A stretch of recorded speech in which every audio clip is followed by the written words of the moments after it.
Good evening, ladies and gentlemen. Here once again is Ryan Eastman coming to you live from Hawaii for the final game of All-Star Week. It is the All-Star Game, the East versus the West. We saw the West walk away last night with a victory in the Rookies game. We'll have to see if the East can answer back here tonight. Unfortunately, Christopher Wayland is indisposed of at the moment. I think he had a little too much to drink last night after the uh, fun game. A little too much fun after party. So we have a special guest joining us in the booth. Thank you, Lance Wildfire, for joining me. Thanks for having me. It's an absolute pleasure. I mean, totally coincidence that you and the family were vacationing in Hawaii this time of year. Yeah, no, I mean, I guess so. We came down to see the events, and well, I guess that's why they called me. Yeah, well, you definitely have a bit of an insight yourself as a recently retired player, getting to play against many of these furs. So we'll definitely get to hear your takeaways. Uh, on not only just the matchups of the players, but how the players have developed over the years. Any thoughts before we head down to the court? Well, I always look forward to All Star Week because it's a time when a lot of the players can just kind of cut back and relax a little bit, even on the court when they've got games. It's good, a very different feeling. There's it's all glory and no stakes really. So I'm looking forward to uh, this game here in Hawaii. I don't know if All Star Week has been here in quite some time. Certainly not in my tenure, a lot of new faces in the All-Star game the last couple years, from since when I was playing. But these are all faces that I think deserve to be here, and I'm excited to see what happens. Well, you can definitely comment on the festivities of All Star Week as a multi-time participant in all the contests. Honestly, champion in the dunk contest, I believe, in 2018. Yeah, absolutely.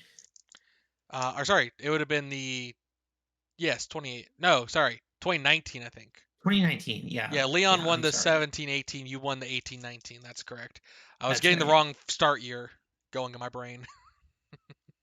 In the last couple years, like time is a little weird. Now now that I'm no longer on a schedule, like, I feel like um it's a little harder to keep track of time, but not in a bad way. Just good to enjoy retirement. We're going to cut on down to the court. I think the players are taking the field, ready to start the All Star game.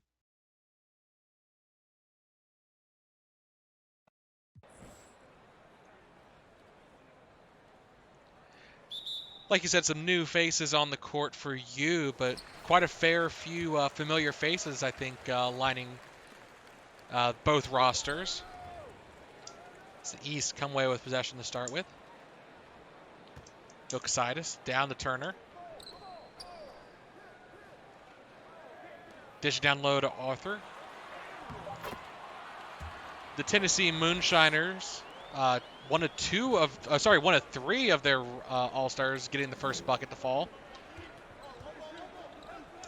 You kind of say Arthur, the next big rabbit on the FBA scene after your retirement. Absolutely, carrying on that long years tradition. Passing the torch is always fun. Turner laying it up and in. East out to an early lead. And Scooney coming with the big block. Sorry, Scooney being blocked big by Turner there.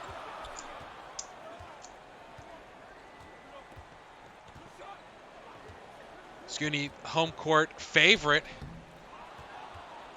Playing this stadium most of his career. Actually, the entirety of his career besides away games. And another huge block from Turner. The Fox is just bullying the Otter right now.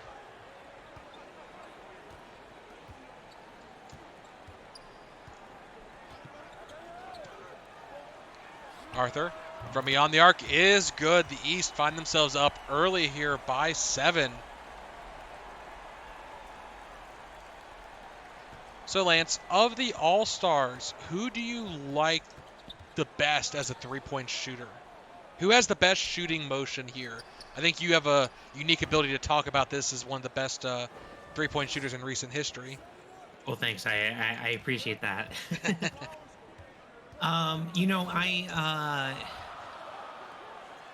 Even though she's in the playing the bench tonight, absolutely one of the best three-point shooters I've had the pleasure of playing with is Michaela Marley. Um, she's just a contender to deal with on the court and off the court. She was often the reason why I lost the 3-point contest in years past. So of all these names, she's absolutely the first person to stand out for me. And so a lot of three-point shooters actually taking the All-Star rosters this year, as we see Callum, the Wallaby, laying it up and in, getting the West back within 3.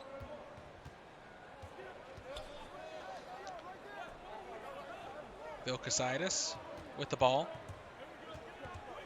Driving into the paint. Loses it, though. Battling for it. Scooney comes over and blocks it.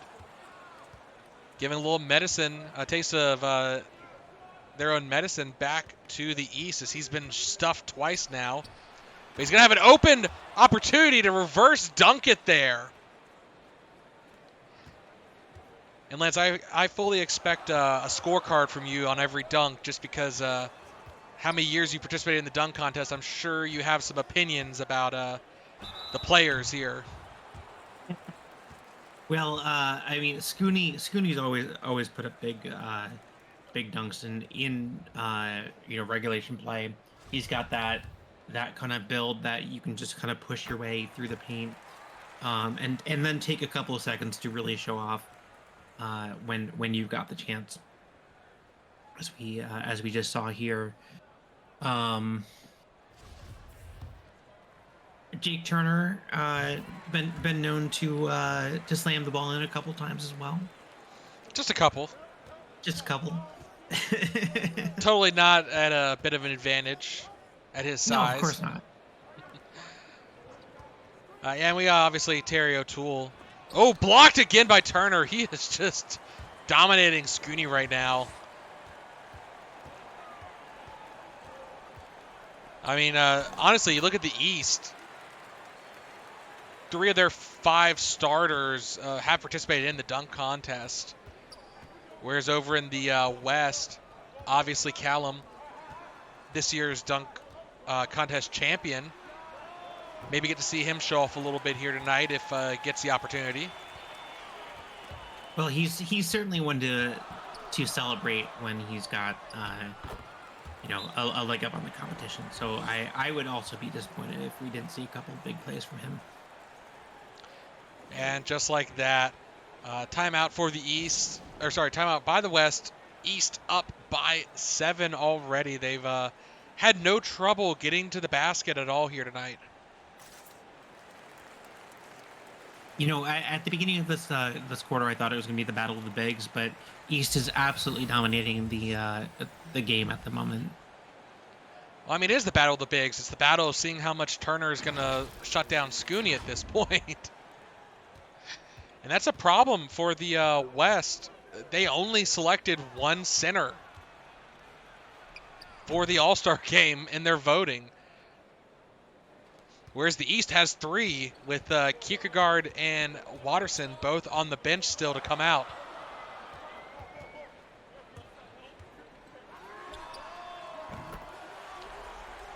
Yeah, that absolutely feels like the All-Star games when I was close to my rookie year, where they didn't kind of put in the caveats that they had to have at least one person in each position on the team. I mean, thankfully they do in terms of Scooney, the bare minimum there of him being on the floor. But looking back, Jake would have been in the West had he stayed with Seattle, but jumped to Plymouth after his 4th season. And the usual suspects of like Zach Tate, not selected this year. Well, I definitely think we're seeing a shift to a lot of the younger players. We had a couple of retirements. I sort of started that trend, I guess. Um, and I think that's good for the league because having some fresh blood come in and really invigorate the league with some new talent is important to uh, keeping the league exciting and fresh. Yeah, well, you talk about some new blood, obviously, in this All-Star game. Ooh, big dunk there. Quick basket there, kind of important for the West to start answering back here.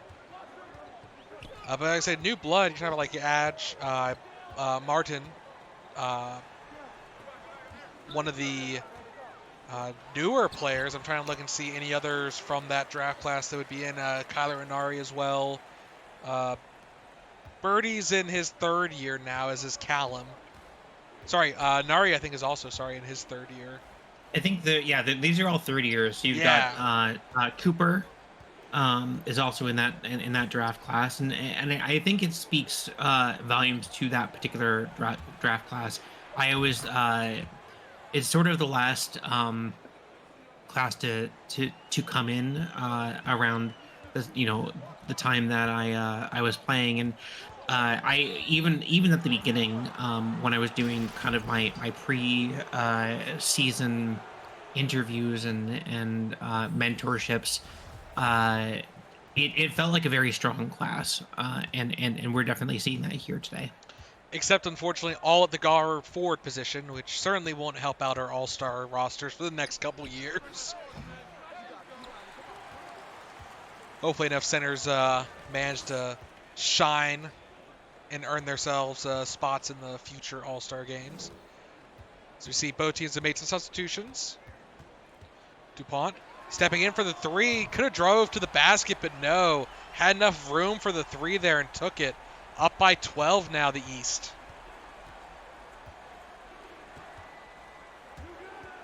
Sylvius driving to the basket with a finger roll, not able to convert. River going to pull it down. And immediately, DuPont going for another basket, this time driving into the paint. Definitely become the face of the Baltimore Spirits. I believe this is her second season with them. That sounds about right. Notes. Must check my notes. The It's West. interesting that you mentioned that the lack of centers in the game this year, especially since last year's rookie of the year was a center. I'm kind of surprised we're not seeing Xavier Clark in this game. Third season. Sorry, this is the third season with Baltimore for Lisa DuPont. And yeah, you have to consider the West really has grown as a guard mentality class. I mean, I feel like we've seen a lot of centers kind of leave the West. Tyrese Vaughn leaving Santa Ana in a trade.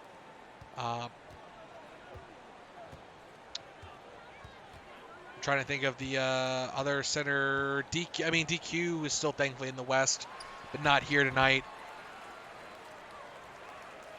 In terms of like, Yeah, been a while since DQ hasn't been in the All-Star game. no But airball free throws potential tonight for him, thankfully. no, I still remember but that beautiful All-Star game. I think that again indicative that the fans want to see some of these up and coming stars play in this exhibition game. I always say that these games are two parts um, talent and one part popularity contest. Uh, but I do think that we're seeing a lot of these franchises look to their younger stars to become the faces of the franchises, and we're starting to get we're seeing that in the voting from the fans. As we saw Conley fading away coming in. Uh, left Las Vegas for Alaska, the Husky. Talking about trying to become a face of a franchise. An opportunity in Alaska to do so as they are undergoing a rebuild. We talked about them last night with the amount of rookies they had participating in the rookie challenge game. Also seeing representation here tonight is one of their veterans. The West, a chance to break it back to a single-digit lead after a couple turnovers, but Aditya unable to convert there.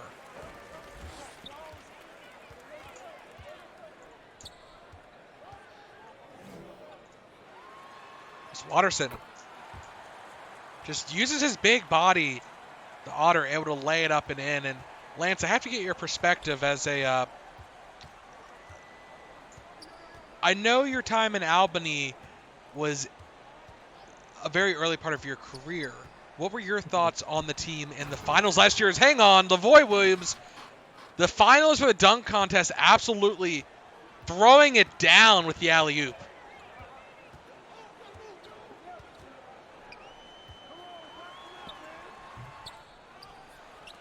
But seriously, my question back to you, Albany last year had a shot at the finals, and obviously you talked about the trend of someone retiring. They had to deal with replacing Narcissa Cassius. What do you feel like their team is doing going into this season, how they've performed after losing such a key piece of their finals run? Well, first off, I have to correct you there. Lavoy Williams wasn't in the dunk contest this year. Sorry. He helped Williamson out, but You're right. He tried to interrupt the final dunk. I blame him. Yeah, absolutely. But in regards to Albany, they, they had all the pieces there. It's interesting because they had, Daniels had returned to the club as well, not as the general manager, but as the coach. No, the other way around. Excuse me. I as the general manager, not as coach, is what I meant to say.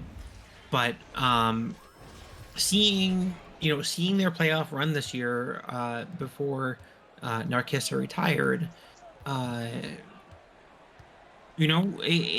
did bring back some memories. I absolutely think that the team has the potential to go all the way in the next coming years. They just have to find like one or two of those puzzle pieces that they're missing, and losing Narcissa was certainly a blow to that chance. But I think they'll I think they'll make it in the next couple of years for sure. He said, based off of how their All-Stars have performed here tonight, Watterson stepping up, a bit of a I don't want to say a surprise performer last year, but the Otter really stepped up as the year went on and played a key part in their finals run and finals battle.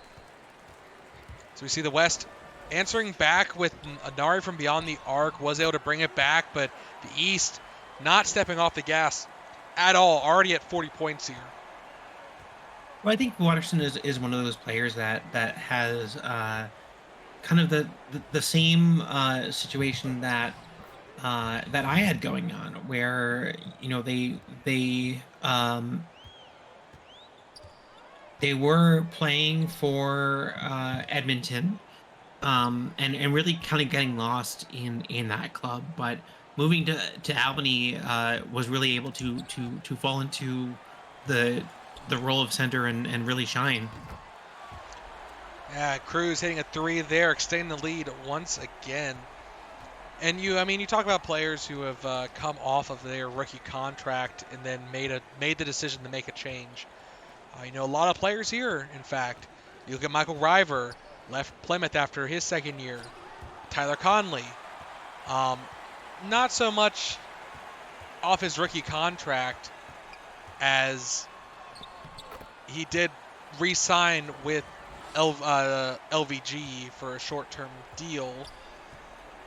But as he was coming into his own, he decided to leave and go elsewhere. Is that kind of situation of a player choosing to leave after the rookie deal? Does that set them up for more success, or is that a big gamble on their part? Well, I think a lot of these clubs are holding on to their starters more often longer than maybe they than when I started in the league. And so you have these dynasties on these teams that didn't really exist 10 years ago.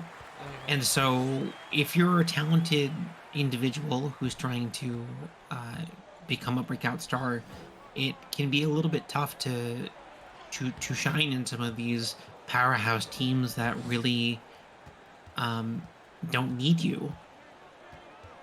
It sucks. Yeah, I mean, like you said, with you on Albany, you had to really fight for your roster spot, and obviously uh, at the time with Santa Fe, uh, there are a lot more opportunities out there to develop as a player. Obviously, your run in Bangor is what you'll probably be most remembered for in the late stage of your career. Right. But Well, Banger being the only place where I actually picked up a ring. Um, but Albany picked one up the year after I left, and I think the Whips came uh the closest that they'd come to getting a ring, uh, while I was with them. They unfortunately have a habit of developing players and then sending them off to other places. Um, and now with the the rebrand, I'm hoping that some of their policies have changed a little bit in that respect because they're a really great team. I actually enjoyed my time in Arizona quite a bit, but it wasn't where I belonged. It was a step on the journey, not the end. and well, speaking of their talent, they're developing. Kyler Nari, they did re-sign to a long-term deal. Uh, One of their high-profile draftees of the past couple years. In fact, their sixth overall pick back in 2020. They've signed him for another 3 years. In fact, a good opportunity to build around him. And honestly, this year they've had one of the best performances in recent history. I feel like they're sitting around 50%, which in such a competitive West could get you anywhere from the second seed all the way down to the eighth. Well, especially given the way that they've been playing, they've had a lot of really close uh, matches this year. Not all of them have gone their way, but teams like that end up with a lower seed, or even kind of a middle seed, uh, are really the ones to look out for. Every year you've got an upset. You've got there's always a dark horse in the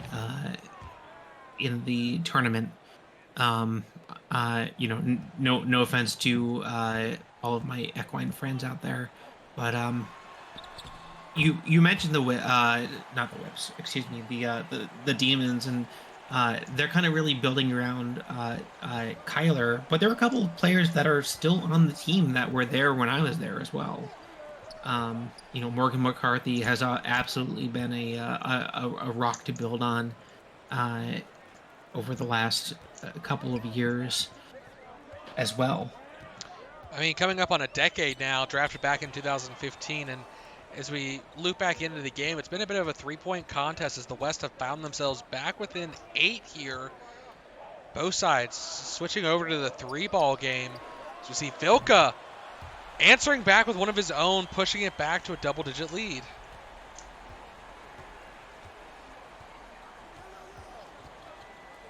Callum over to Carbonu, talking about a player who getting your ring finally. Eves finally winning a ring after a long journey in Winnipeg last year. One of those players that seemed like they could never finally cross that line they needed to cross to bring home that ring.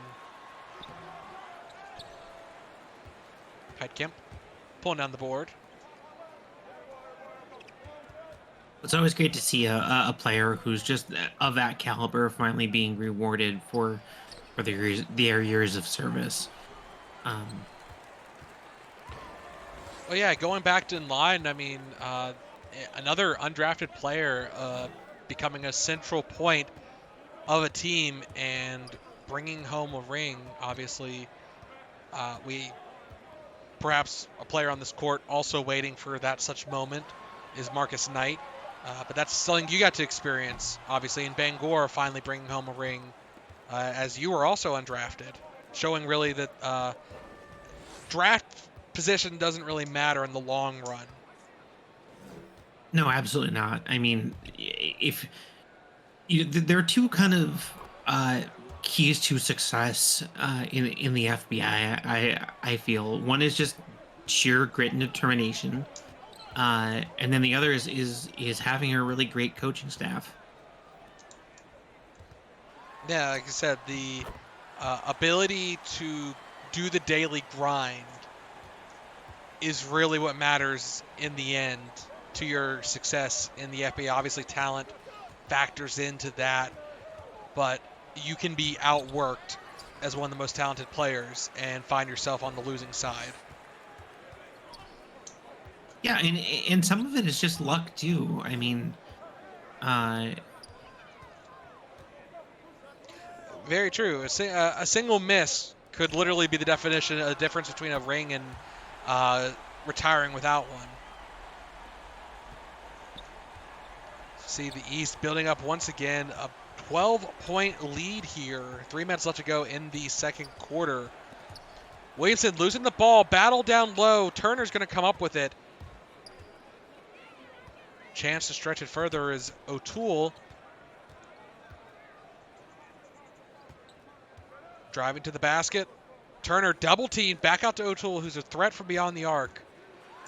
He is going to take it from long range, but just inside the line. 14-point game here. That's his first basket tonight. But his mere presence has been a threat from beyond the arc. We all remember last year's finals where he made up a huge difference in game 5 to force a game 6. Scooney dunking it down. Trying to get the team going here. yeah, when the Wolfhound is on, he's on. He's a very solid player most of the time. Um, when he turns the heat up, definitely a force to be reckoned with. No doubt. Like I said, he's a threat from most places on the court, and he can just turn it on. And Turner stripping it from the Otter there. Not able to keep the ball in his web. Pops as Vilka is going to drive down to the basket. Not able to convert. Ease will come down with it between the defenders. Williams back down the Barrett. A bit better matchup, but no. Marley, the Wolfbat, will come up with it. Good defensive effort there. And Griga, the Goose, going to drive down to the basket. And the West is going to go ahead and call timeout again here with only 90 seconds left to go. I think they want to get these players in. It's been a while since the last dead ball, and they've been trying to get a new roster on the floor. Yeah, some of these players are looking a little beat. Looking at these players, I mean, I'm trying to think off the top of my head if any of these are coming up on a free agency. I don't believe so. I feel like most of these players are locked down. I think Cassius Watterson might be the only big name I see here on the last year of his contract. Yeah, and you have to expect that Albany is going to try and keep the Otter happy for sure. Oh, he's in for a big payday with his performance over the last 2 seasons, without a doubt. I mean, this year only taking $3 million. Certainly will be due a nice pay raise coming up. Absolutely. I think Edwin is also coming close to the end of his contract, if I recall correctly. Yeah, Yes. he's in the last year of his. Well, in Lorraine, you have to give kudos to them. One of the best performing teams this year, one up there in the top, leading in the battle for the lead. And even they only have one representative here, which is Edwin, long-term veteran, came back after some injury troubles in his rookie year, took a year off, came back and has been really great since 2016. Well, and sometimes people aren't ready for league, or sometimes they need that time to recover. And what Edwin did was really smart. He said, I can't do this right now. I know that if I push myself, it's not going to be good. Um, so I'm all for normalizing, taking a year off from the league, so long as you're still keeping up with your routines. Obviously, pitching that to your team is not going to be easy. I mean, ideally they'd want you to do it when you're not under contract. I mean, that's definitely one of those situations where uh, they were expecting you to be available, and suddenly you're not, can really throw off a team's roster plans going forward. As we see the half come to an end, the East 74-58. East on track to break 150 if they keep this pace going, where the West really needs to pick it up here in the second half. Absolutely. Oh, I'm being told that I think Kiara Hughes also is up at the end of her contract as well. Yes, that would be a big piece to try and keep in Santa Ana. And speaking of Aditya, will also be up. So Santa Ana has two players they're going to have to potentially fight to keep. And jumping on over to the stats, it's been Vilka coming in clutch. 16 points so far. 4 for 8 from beyond the arc. The Wolf getting it done. Turner, perfect from the field in 3 blocks. Definitely being a player who you think back to as a rookie was all focused on the offense and really got to learn under one of the best defenders in the league. And we're seeing that pay off now, 9 years later. Absolutely, and he's very happy out in Plymouth now, from what I understand. I mean, he got a ring, so nothing to not be happy about. And you saw there, the East, very high consistent, high percentage shooting so far tonight. And that's not to say the West hasn't been shooting well, but Sylvia's struggling. 3 for 11, over 3 from beyond the arc. And then Barrett, 5 for 11, getting blocked 3 times by Turner does not help. But there you have Birdie, perfect from the floor. Need to get the ball more to the Rue if he's feeling it tonight. And Aditya, 1 for 5 as well, also struggling. But so 3 players really not having the best game tonight. Need to start distributing the ball better to those who are feeling it right now.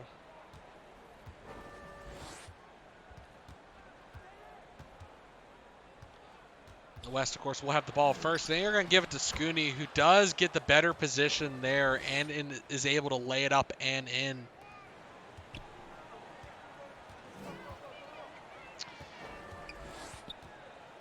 Yes. O'Toole stripped there. As much as we've been saying Scooney hasn't showed up, he's got 12 points already. So yeah, I mean, he hasn't showed up in the sense that he's been blocked 3 times, and that's the bigger takeaway is he probably would be almost perfect from the field if not for that. But there we go, Lisa from beyond the arc. Another 3 from the mouse. Sorry, Eliza, not Lisa.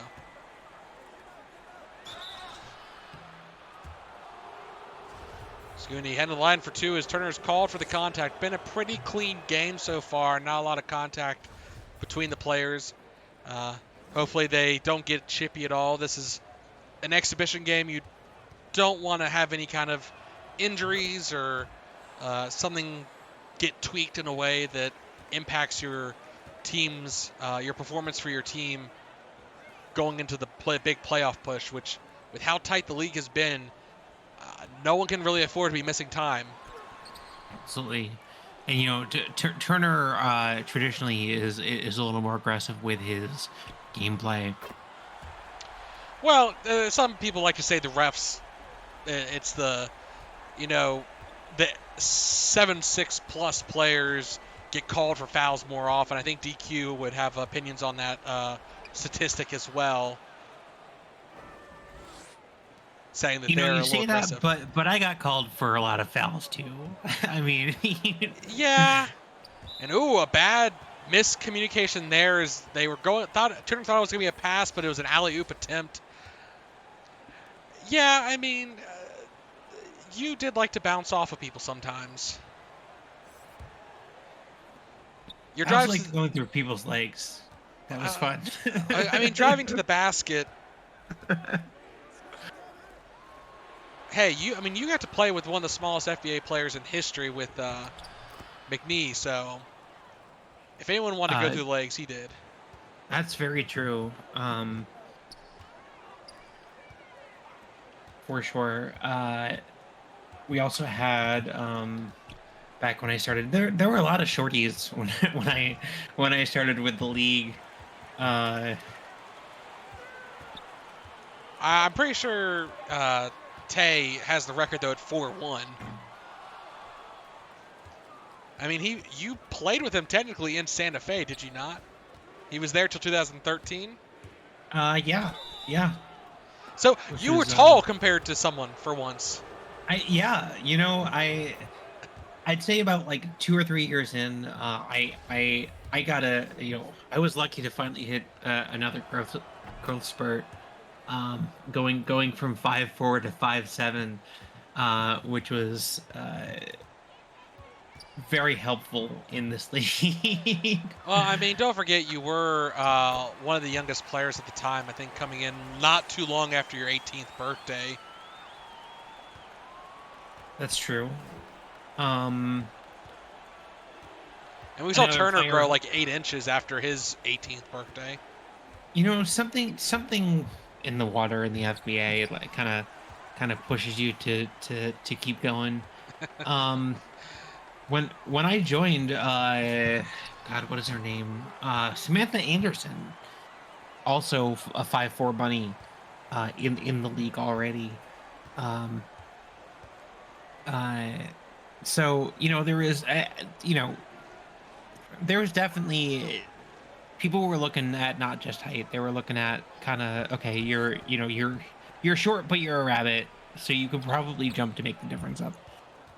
I mean, I hate to bring it up, but I think you may have actually played with the smallest players in the FBA because you also played with Ivor Drake at one point in I Santa did. Fe.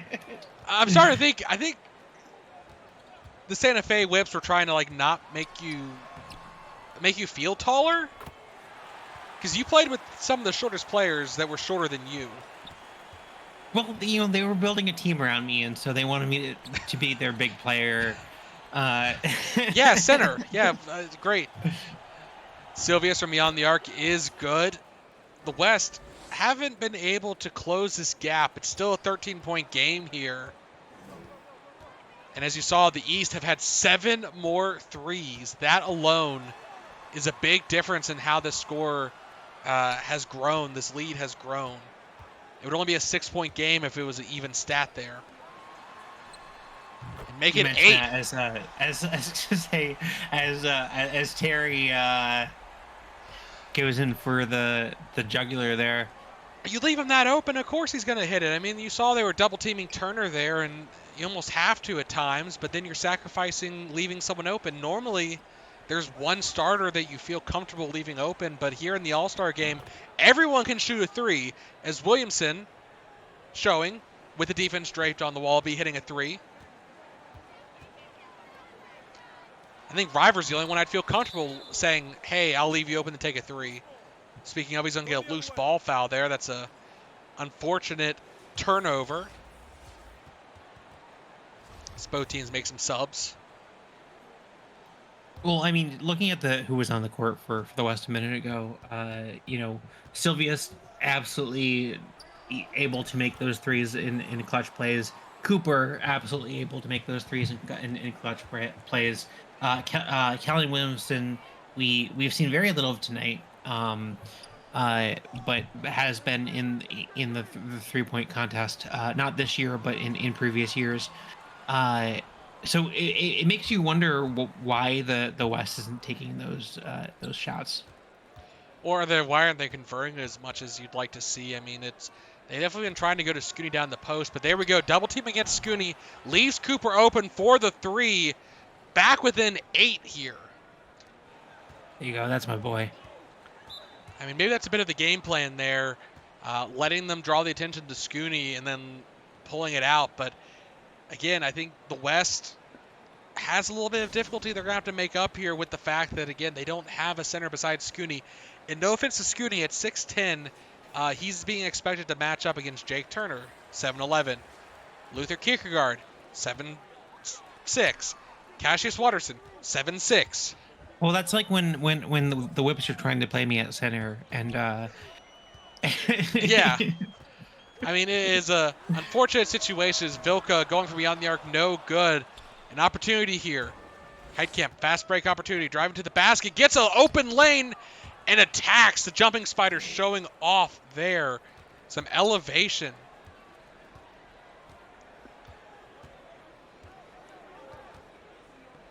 So they're putting a lot of pressure on her and Scooney here tonight to play the center position. Normally she doesn't do so, but I'm sure she'll have to match up. And Martin absolutely jumping on it. We haven't said his name much here tonight, but absolutely jumping on that passing lane and giving the East a little spark there.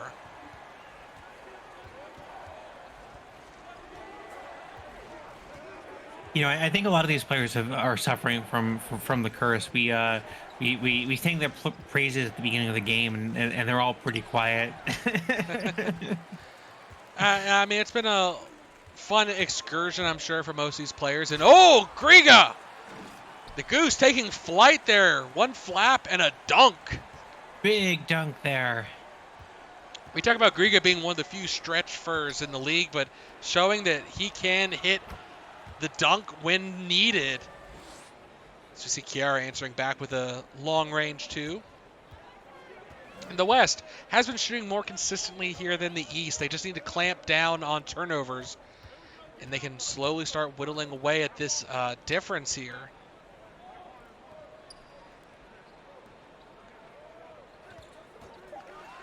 It's going to be a step-in. Jumper is good. They're going to say inside the line, though. Only 2 points from Vilka. Vilka's been lining up 24 points so far. Been a key part of BLV this year after having a retirement and River leave the team. Knight. One of the players you could probably speak most to, having been in the league as long as you, I believe. Was he, I think, the draft class just after you? 2013. So, yeah, a few years after you. Yeah, I mean, I know Marcus well. We were never on the same team, but a lot of people compare the two of us for obvious reasons. Both of us being undrafted. You know, he was drafted around the time when I was just barely starting to come into my own in Albany, and so I think, you know, if I had taken the time to actually go to school at that point, you know, he and I are more or less contemporaries. So yeah, a player who stuck around in what was the Texas Lone Stars, now moved over to Oregon. You know, he's a 3-time All-Star, was the rookie game MVP. See, being so far down the bench, probably not a lot of opportunities here tonight, but he could get it going from beyond the arc and get us back in this game. Down by 7, the West. But no, Watterson! The Otter finds a way to the basket, and Scooney can't contain him. There are very few people in the league who can. Again, the few that probably can are on the court on his team at the moment. Now Scooney, as you can tell, probably getting a little tired going against Kierkegaard there. 20 points tonight. Barrett going, I can still score, promise. I mean, he has shown he can. He's put up 10 points here tonight, and Cruz from beyond the arc. And just, there's no way the defense can clamp down here tonight. There's too many three-point shooters on the floor. Any amount of space is just an open look for some of these players. Yeah, Trevor making that look very easy for the East here. It's like, oh yeah, we'll just double team Trevor. Okay, Eliza starts shooting from beyond the arc. Oh, we'll double team her. Okay, Kierkegaard going into the paint. Is Speaking Eliza? of which, Yeah, I think that was just inside, but it was, but 12-point lead once again. The West trying to go fast here down the Scooney, and that is working, but it's also going to be draining their stamina. As that was, I think, Aditya passing down low to Scooney. Marley, the turnaround jumper fading away is good. The Wolfbat showing off a bit there as we see both teams shooting above 64% here in this half. And Scooney again for the dunk. turn off for his home court fans. Yeah, you have to imagine a lot of Hawaii fans were able to get tickets, obviously, compared to most fans in the league. Kierkegaard coming out the board. It's going to be Scooney called for the foul and an and one opportunity, and that's the most emotion I've seen from Luther, I think, in a... Ever. Yeah. And he misses, so that maybe will convince him not to be so emotional from now on. Go back to the stoic level jackalope that we all know.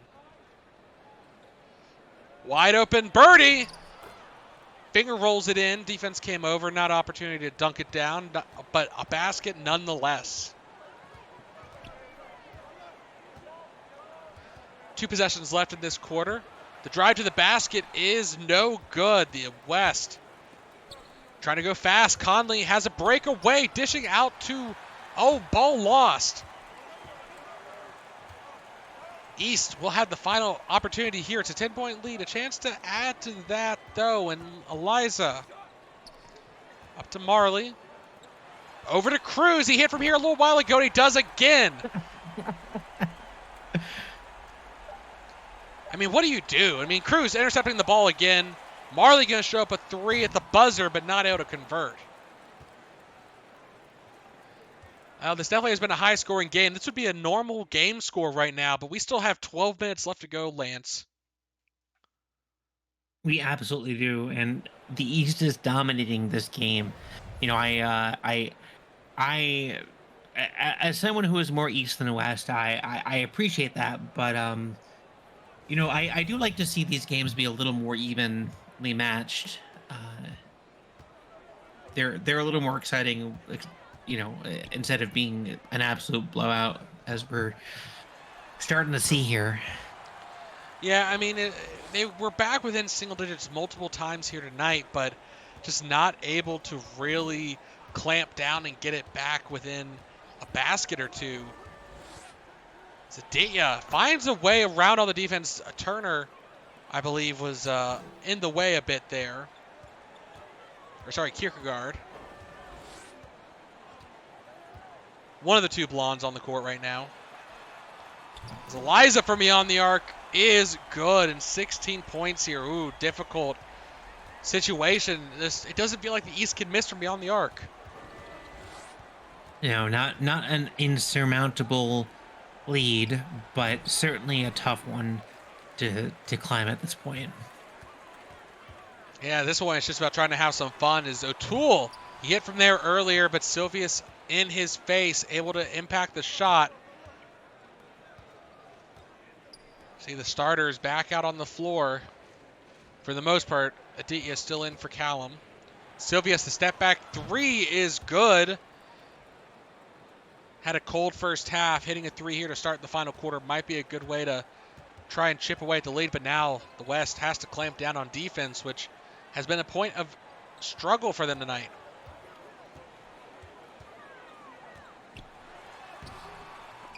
Tyler, able to do so. Eliza not able to convert the drive to the basket there. The Husky clearly having an impact. And ooh, Aditya driving to the paint with a high teardrop. The defense not able to impact the shot at all.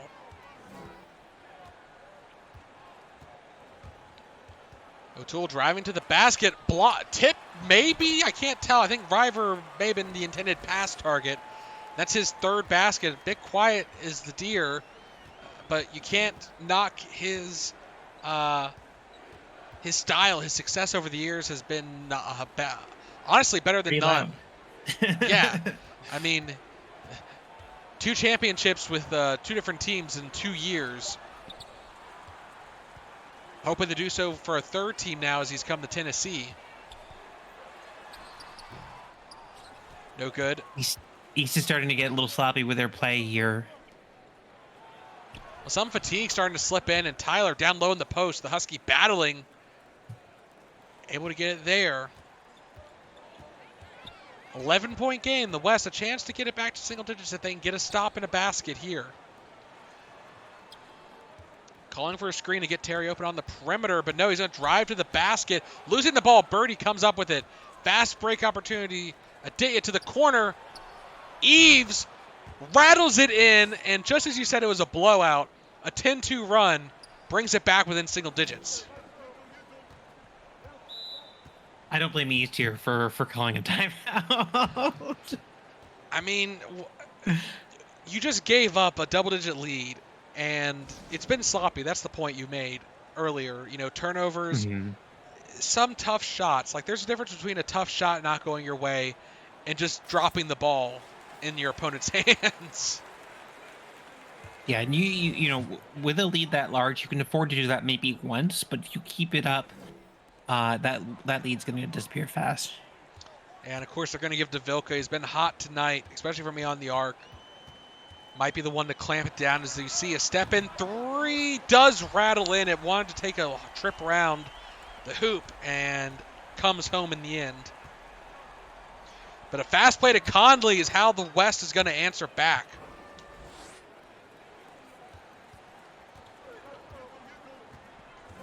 And I think the West outscoring the East right now has been off the back of Cruz and Kierkegaard. And Eliza, honestly. Those 3 have been big coming off the bench for the East. As you see, Velka almost 30 points here tonight. 1 more point just shy of it, shooting 50% from the field.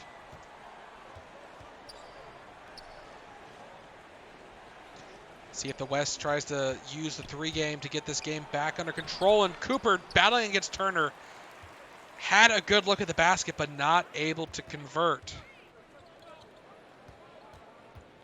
Selby. 1-on-1. Ball back to O'Toole. Called for the screen. It's good, but from inside the line, so only for 2.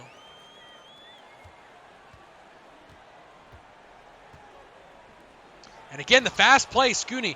The East defense has been slow to lock down the post. You see 26 points there. Turner has been a big presence, but he hasn't been a big scoring threat here tonight. Yeah, we're definitely seeing they're very different play styles here tonight.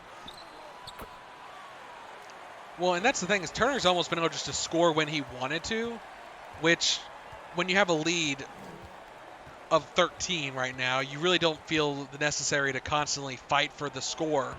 As Silvius is going to lay it up and in. It's a threat. As soon as Turner wants to score, he'll start trying to score again. So the defense can't slack off at all against him.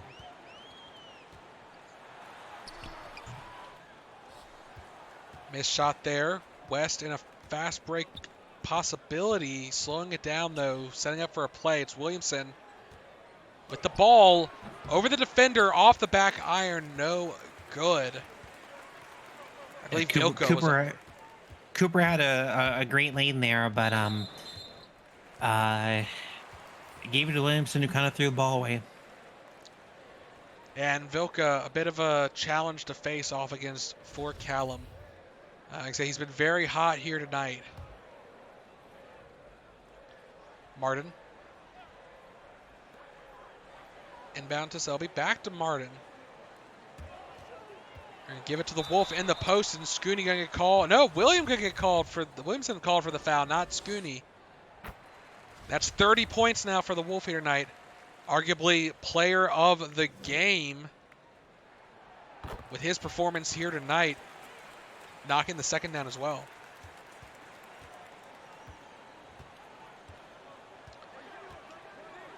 Callum over to Barrett. He's on the perimeter, which makes me feel like they're either going to try and drive to the basket with someone else, or they're going to try and position him into a screen potential. And they're going to go with Cooper from beyond the arc. No good, the East. Starting to build the lead back up after some misses by the West. They could not afford it. And they're going to alley-oop to Turner, but he's just going to lay it up and in, no dunk. Surprising for the Fox to not take that opportunity to showboat a little bit. Yeah, I may have not known exactly where the defender was underneath him. He could get called for the foul if he inside the restricted zone. If he is a little too aggressive down there, that is one advantage for the smaller furs going against players like DQ and Jake and Kaz. They can set up in the restricted zone and get the opponent called for charges. And there you go, Scooney with 28 points so far, matching in terms of scoring with Vilka, but the West just has not. Oh, a big dunk there against Sylvia as he forced his way down.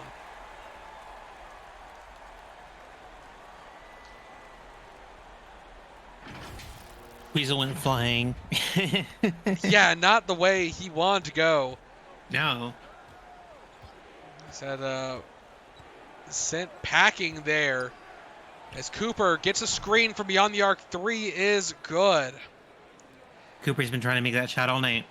He's hit it once or twice, but like I said, he's been trying to force it just a little bit. And ball stripped. Conley, active pause. One of my defensive player of the year candidates able to pick that up. And Cooper, he hit one a second ago. Can he hit a second? And he does. Now the Beaver starting to heat up. Back to 9.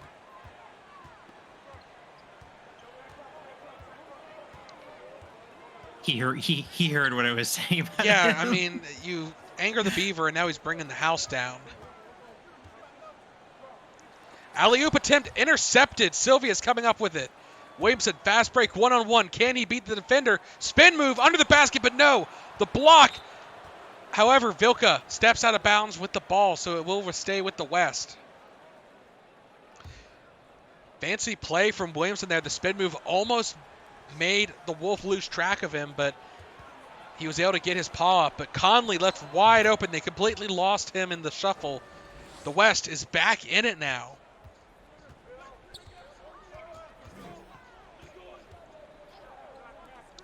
Over to Martin. Martin driving to the paint. Getting a look. Drew the jump from Cooper. The pump fake worked and able to find a way to the basket.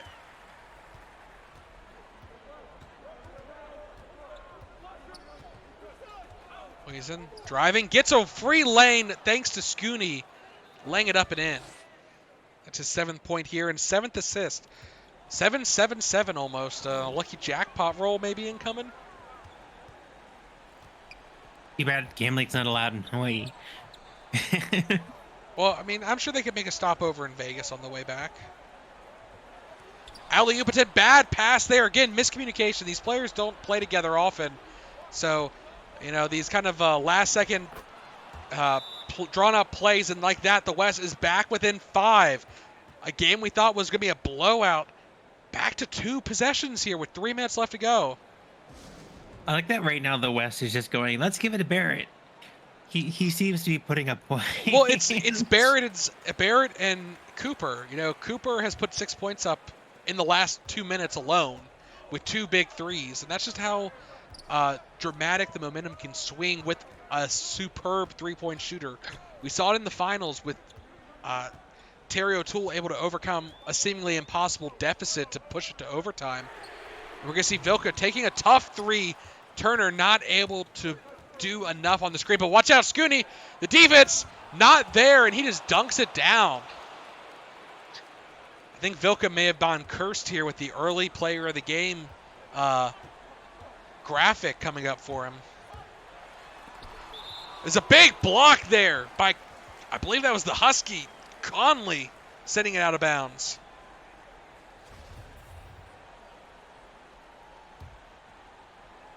Martin.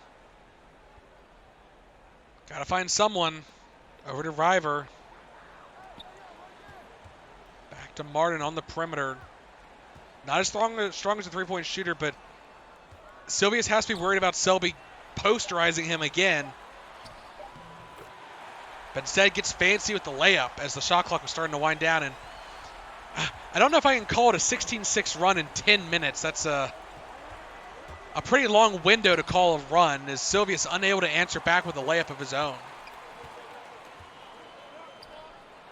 And Turner, there he is, wide open, able to just lay it up.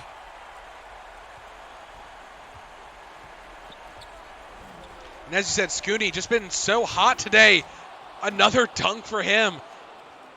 Turner, I think, he's just looking for poster opportunities at this point. yeah, you have to feel like the both teams, obviously, this is a high-scoring game. The amount of defense being portrayed by both teams is not necessarily to the highest gear that we would expect to see in a regular season game or even a playoff game. This is definitely a bit of a lax defensive effort as Sylvius, I say that, gets absolutely posterized, gets blocked, rejected by Turner, and it's thanks to Conley cleaning it up that they stay within 5. Some quick thinking there by the Husky. And that's 4 blocks now, I believe, for Turner total. As 2 defenders, not enough to shut down Vilka. Vilka up to 33 points now. A 3 would be key here, and Sylvius hasn't been feeling it tonight. He really needs to dish it to someone else. Instead, goes for the layup and not able to convert. And that is probably the game here, down by 7. Even if the West is able to stop Selby here, Turner's going to clean it up and push them back up by 9. And they're going to call timeout. It's not over till it's over. A couple of 3s might be in the works is the only opportunity to make up the gap here, though. But what a fight from the West here to try and get that lead back. Well, definitely some scrappy playing here. I don't think they've ever had the lead this game. I think the East had a 7-0 run to start, and then it just never went the way they needed it to. And the shot there doesn't work, and the East is going to walk away with the win. I mean, obviously, we talked about the half. They were on track to be 150 points, and they are just shy of that here. The fact that the West came back as much as they did is, like I said, an impressive show of grit and play from them, as Aditya not able to convert another one. Well, if there's any doubt that having more than one center on your team was another big dunk there. Yeah, and I think if I was the West, I would just maybe shoot a 3. Don't let the East get another opportunity to break 150. But no, Aditya wants it. He wants it so bad and not able to get it. And I think the East, let's see if they go for respect or if they're going to try and shuck it up. And it's River with the ball, and I expect him not to, and he doesn't. He holds on to it, thankfully. I think if it was another Fur, they may have been willing to go for that 150 point. I was kind of hoping that they would. We'd make some history here tonight. Yeah, Turner, like I said, almost perfect from the field. 16 points, 9 rebounds, 4 assists, 4 blocks, and like I said, a lot of scoring from everyone. Eliza coming off the bench, 22 points. Selby, 17 points. Cruz, 13 points in only 16 minutes. Watterson doing a bit of everything there. Said the East just too much for the West to contain, and they just could not keep up in terms of shooting. Obviously, Scooney being the exception there, but being in front of his home crowd probably gave him a little bit extra juice to perform. I mean, he had to work tonight, 34 minutes total, as was Conley with 32. The 2 bigs expected to really cover for most of the game there. Sophia struggling, 7 for 20. Tried to really force it at the end there. Had 8 assists, though, so at least dishing the ball well. Birdie, 6 for 7. Almost perfect from the floor. Yeah, the West had a lot of really great plays. They just couldn't follow through. Yeah, I mean, the fact that they turned almost a 20-point lead back to a 5-point at the end, but then they blinked, and then the East was suddenly up by 10 again. So uh, that's just the threat of being in the All-Star game, is the amount of scoring pressure that can hit you suddenly. Absolutely dominates and just takes over. But I mean, any thoughts, I guess, of these two teams? I mean, any of the players is obviously we're going to enter the final rush towards the uh, playoffs. Most of these teams, no team is out of contention yet. Every team is still fighting for a playoff spot. Yeah, and it's very telling to kind of see a game like this because you know you see how I guess tightly knit the East is in terms of you've got players who've been playing with each other for some time. You've got um there's just like I think there's a little bit more of a level of competition in the East, and I'm not saying this because I'm biased. Totally not.